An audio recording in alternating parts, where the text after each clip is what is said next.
What is up, guys? Welcome back, and today we have another Indycar diecast review. This is of James Hinchcliffe's 2017 number 5 Schmidt-Peterson Aero Honda, made by Greenlight in 1/18 scale.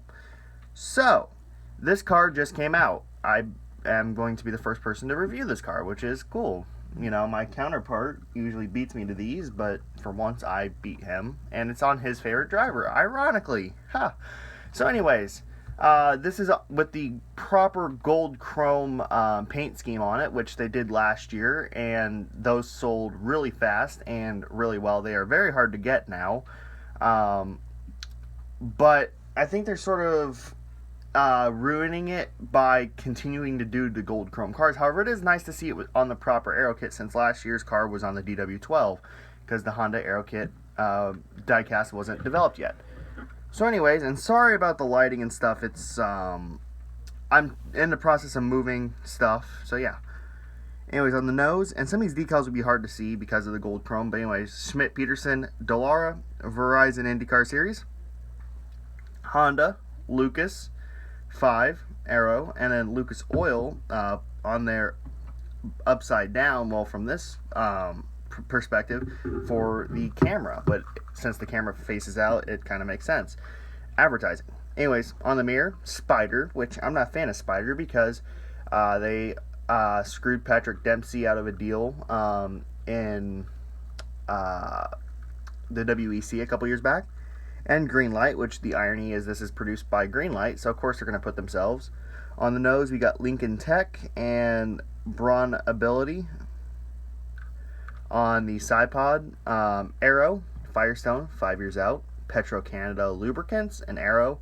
And then also on the sponsor blocker, Oculus. And then we got the LED panel, which looks spot on. Verizon IndyCar Series, Honda, Lucas Oil, Micro Semi. On the bumper pod, 5 P1 Pole Award, Verizon, and Firestone. And then back here, which is nice to see, decaling on the rabbit ear, Launch Consulting, and then on the rear wing, Cypress. And on the back, you have Aero and Lucas Oil. So, let's talk about this car. This car is very nice. It's probably going to be Greenlight's flagship car this year. This and the Simon Pagenaud 1/18th, the Menards car, because James Hinchcliffe is one of the most popular drivers in IndyCar, and I've actually grown to become a fan of him. I actually had a decent conversation with him at one of the tests a while back at IMS, and he is a really cool guy. And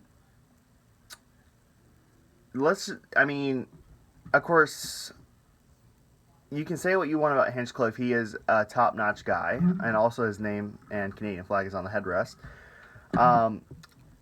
So, finally, for the first time, and I'm going to steal a quote from my friend Diecast Review's book, finally we get a proper James Hinchcliffe diecast, because we've got the DW12 for all these years. Of course, he hasn't really rose to prominence until the DW12 was the chassis.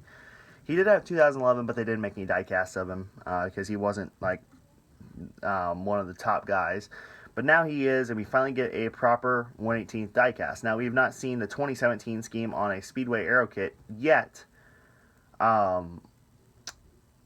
Actually, maybe they had him in the full deco at one of the tests. I don't remember, honestly. But anyways,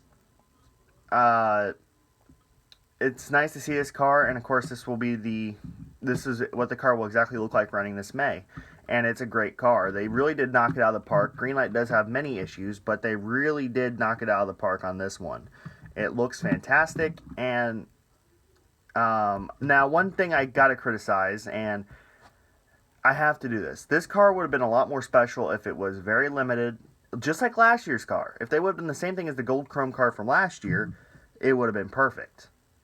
Oh yeah, and Ganesh Machinery. Sorry, I forgot that.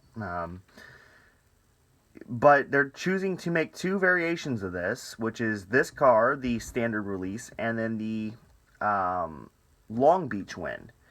And if they're since they're making it in the gold chrome, I like it kind of takes some of the speciality away from it. The only difference is going to be the tires. So again, it takes some of the speciality away from it. I wish that they would just do this production run, which, you know, but they're not going to. They're going to do multiple runs of it, which it kind of annoys me. It takes some of the fun out of it if it's a limited edition. But that's just a little rant. Anyways, so that's pretty much it.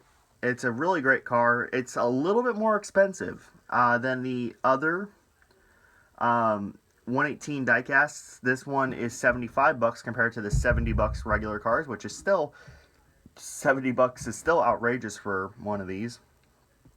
But you know, $75, you know, for this car, it's nice. I wouldn't say it's worth it, but you know, if you're a Hinchcliffe fan, definitely get it. It's definitely a beautiful car. And it's also the second car on the Honda Aero Kit in the 1/18 scale. So anyways, thanks for watching, guys, and we'll see you in the next review. Peace out.